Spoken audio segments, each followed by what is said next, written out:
Vamos falar agora sobre a guerra na Ucrânia. Conosco, o mestre em ciências militares, um dos homens mais importantes deste país e talvez um dos homens mais importantes do mundo sobre este assunto, que é o nosso querido Paulo Filho. Sempre que pode, contribui com a gente, participa aqui deste programa. Paulo, muito obrigado pela participação. Estamos aí com um conflito que, segundo os russos, terminaria super rápido, mas está demorando pra caramba. Boa tarde, Paulo.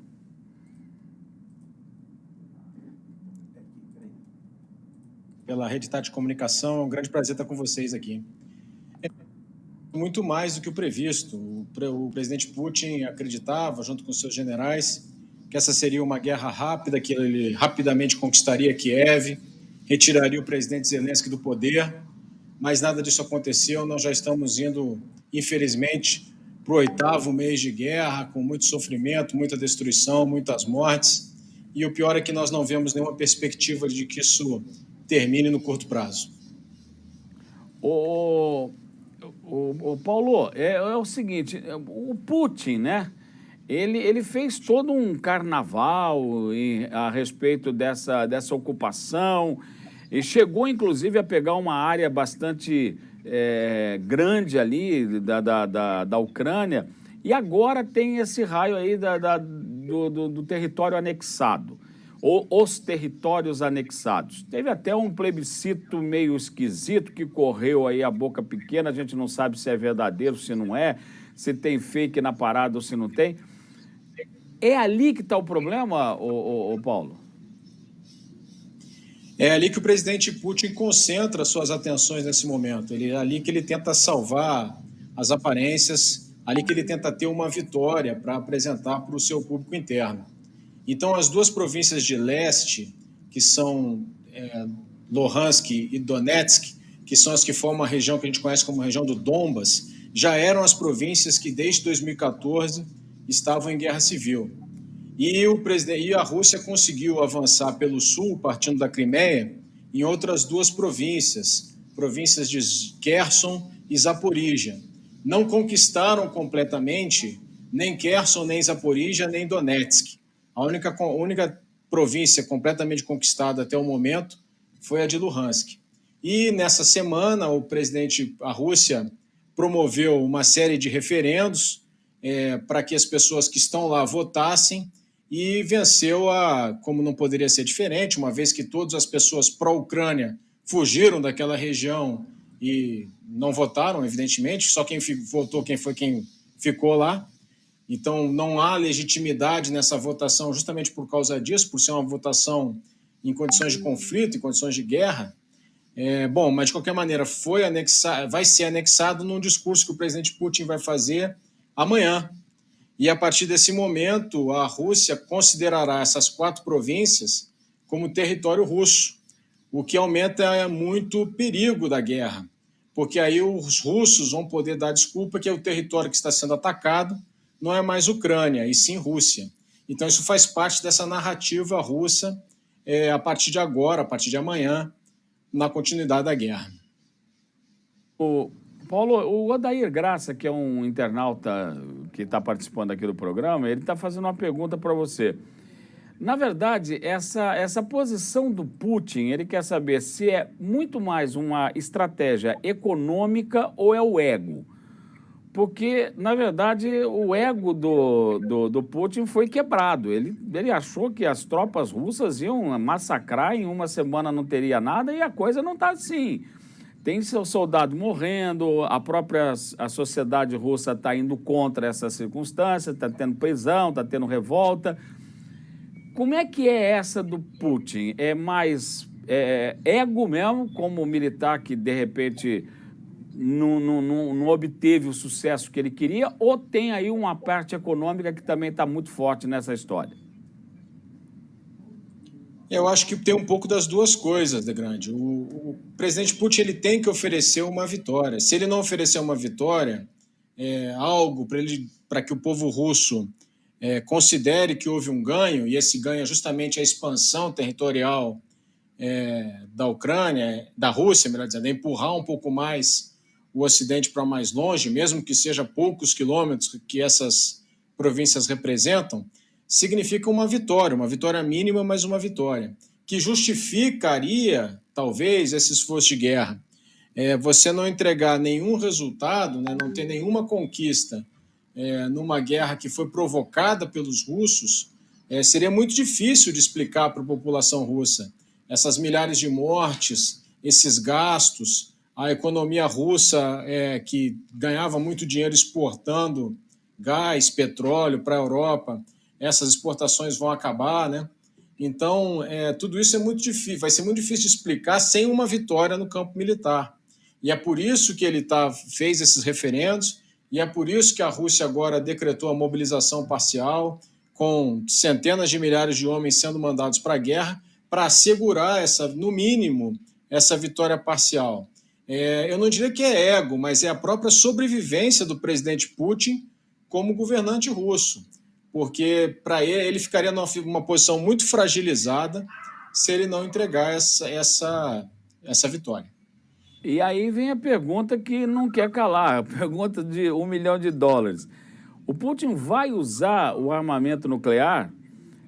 Aliás, eu queria até que você explicasse que raio de armamento nuclear é esse. Muita gente pensa que é aquela bomba nuclear, mas existem outros armamentos. Como é que seria isso? Que armamentos seriam esses que o Putin está ameaçando usar e que o mundo está de olho nessa história? O armamento nuclear, Degrande, se divide em duas grandes categorias, o armamento estratégico e o armamento tático.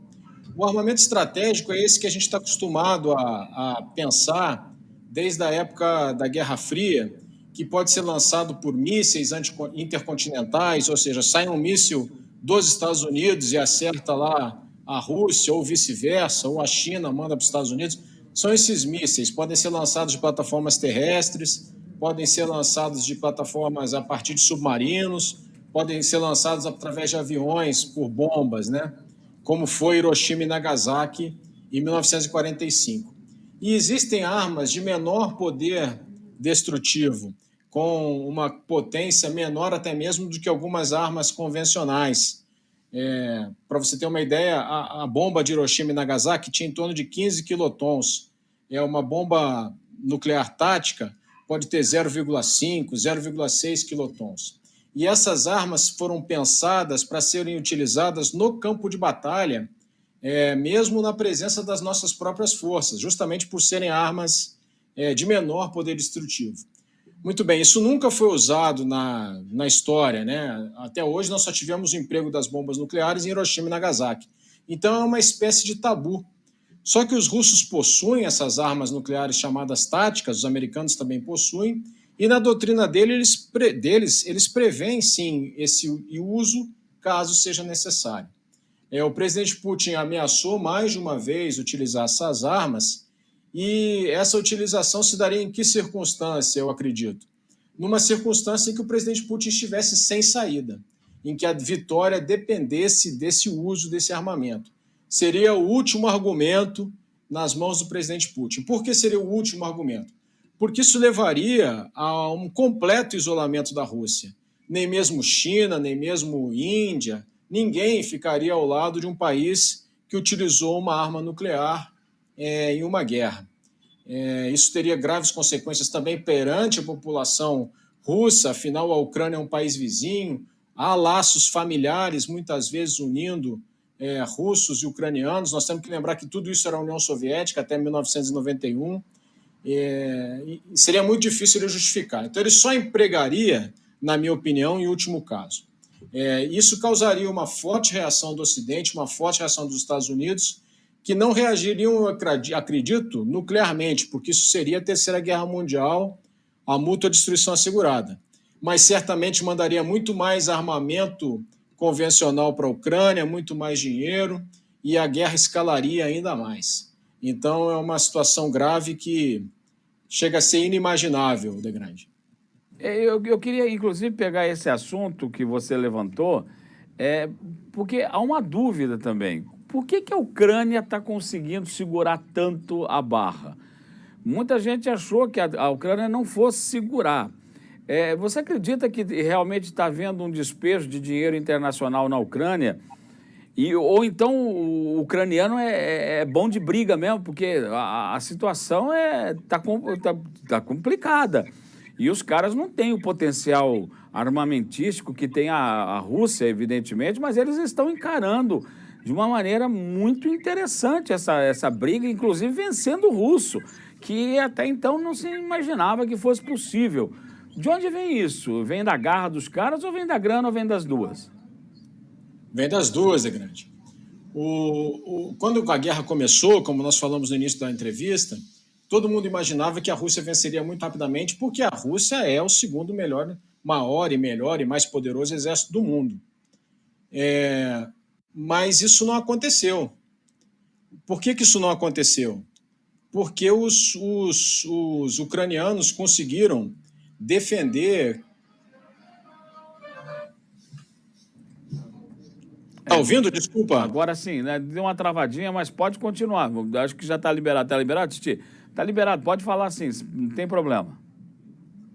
Bom, então vamos recomeçar aqui. Os ucranianos, quando a guerra começou, todo mundo imaginava que os russos iriam atropelar, né, os ucranianos. Por quê? Porque era o segundo maior exército do mundo, segundo melhor exército do mundo. Isso não aconteceu basicamente em razão de dois motivos. Primeiro, porque os ucranianos estão lutando no seu próprio território, lutando em defesa da sua própria pátria. Então, com uma vontade de lutar muito grande, uma garra muito grande. E, em segundo, pela imensa quantidade de material bélico, de dinheiro, que tanto os Estados Unidos quanto os seus aliados ocidentais, seus países europeus da OTAN, estão entregando para os ucranianos. Uma quantidade medida em bilhões de dólares aí. Então, realmente é muito dinheiro. Agora, para encerrar esse nosso papo, eu sei que você tem bastante compromisso também, Paulo. A guerra tem uma tendência a continuar mais tempo ou ela deve acabar? Até porque vai acabar a grana da Rússia também. A gente não tem como prever esse fim dessa guerra, de grande. Porque os ucranianos não vão sossegar, né, não vão parar enquanto eles não tentarem empurrar os russos para fora do seu território. E os russos, com esses referendos, vão considerar que será um ataque ao próprio território e vão tentar manter esses ganhos. O Ocidente vai continuar apoiando a Ucrânia com o máximo de apoio possível.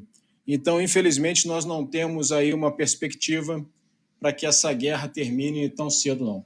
Infelizmente. Infelizmente, né, Paulo? Infelizmente. Paulo, muito obrigado. Deu uma travadinha no teu sinal, mas o som está maravilhoso. Foi só de vídeo. Muito obrigado pela participação no programa mais uma vez. Você que é o grande especialista, você é o homem que entende disso. E as tuas lives, por favor, estamos sempre no ar. Faça propaganda delas, porque o pessoal que tem interesse nesse assunto tem aí o maior especialista, talvez, que eu conheça sobre esse assunto. Eu agradeço vocês me receberem no programa, sempre uma honra.